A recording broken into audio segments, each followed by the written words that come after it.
We are on our way to interview a published author named Laurisa White Reyes.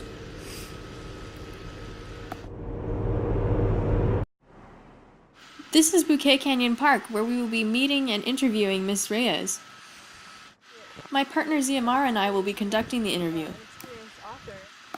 So, hi, my name is Phoebe Morales. Hi, Phoebe. This is... I'm Ziamara Mercado. Hi, Ziamara. Beautiful name. It's one I might use in my book someday. So pretty. Thank you. This is Miss Laurisa White Reyes. She's written several books. Would you like to tell us what the names of your books are? Sure. The books I've written and published are The Rock of Ivanor and The Last Enchanter. They're book 1 and 2 of the Celestine Chronicles, which are fantasy books for middle grade readers. Do you think it was hard work or luck that got you where you are today? Definitely hard work and a little bit of luck, but hard work meaning I put in about 16 years of writing for newspapers and magazines and wrote a lot to learn my craft. My craft being how to write fiction. So I put my time in, but luck meaning, you know, I sent my book out to lots of publishers and I was really fortunate that someone liked my book. Okay, so did anyone encourage you to be an author? My parents. I started writing poetry and short stories and things when I was a kid, and my mom and dad always encouraged me to write, and so that's pretty much all I ever did was write and read growing up. And if it weren't for them, I probably would not have continued doing it. Is there a certain part of your personality that best fits this career? And if so, what is it? That's an interesting question. What part of my personality supports being an author? The reality is as an author, and most children's book authors, we have to go out and talk to people a lot. I do a lot of presentations with anywhere from 50 kids up to 800 kids at a time, and I do it 2 or 3 times a week. And I have learned to be very outgoing, but my nature is actually very quiet. I love to be by myself. I love to have a quiet corner and just read. And it took me a long time to feel comfortable being outgoing and talking to people when I would rather just go hide in the corner. So I think most authors like to be quiet, like to be alone and have the quiet time to write. But the career demands that we actually talk to people. So. Okay. Did you have any other jobs before this one? I've been a stay-at-home mom for 20 years, which is my #1 job, and I love it. But I also spent many, many years as a magazine columnist and a newspaper columnist. I've been a book editor, and I'm currently a book editor and a magazine editor-in-chief.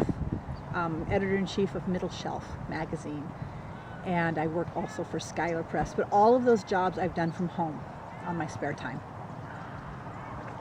What sacrifices did you have to make to get where you are today?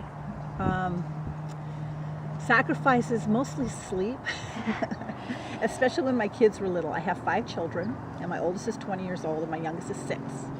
So I spend a lot of time doing things with my kids, and when they were younger, the only time I had to write was in the middle of the night.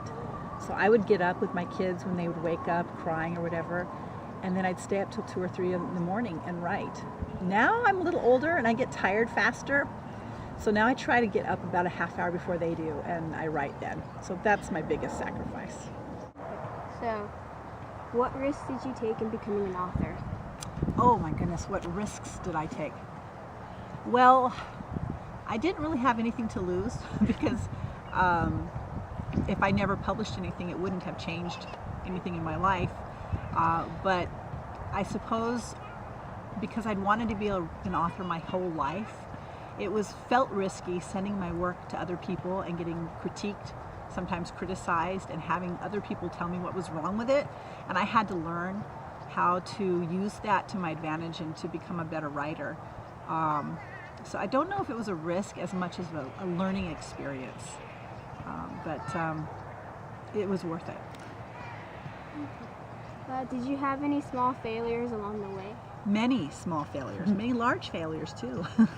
My first book, I actually submitted it to 50 publishers, and I had told myself that if I got 50 rejections, that would mean that I was a lousy writer and I should quit. And over the course of about 2 years, I got, I think, about 45 rejections altogether. And I got really discouraged and I was ready to quit. And I met another author who told me not to quit because it took him 10 years to publish his first novel. And now he's famous, Jay Asher, the author of 13 Reasons Why. And he encouraged me to keep going, so I did. And then I was really glad I did, because after that I did get a contract with a publisher. Somebody did pick up my book, and I've been going ever since, so I'm really glad. Good. What is the hardest part of your job? The hardest part of my job as a writer is finishing a project. It takes anywhere from 6 months to a year to complete one novel, just the first draft, and probably another year of work to revise it many, many times. I enjoy it, but it is work. You know, I have to stay committed. It's really easy to say I don't have time. And sometimes 2 or 3 or 4 days will go by and I haven't written anything.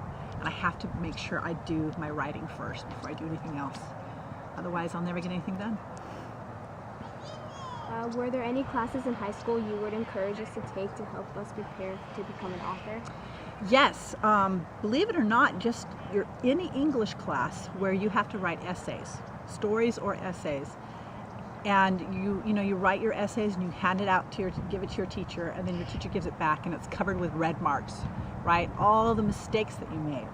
And I remember feeling really discouraged sometimes as a student, but now as an adult I can look back and I learned so much from all those red marks all over my paper, because as a writer I have to know how to punctuate properly. I have to know how to spell correctly. I need to make sure that my writing is flawless and smooth. And I started learning that back in high school.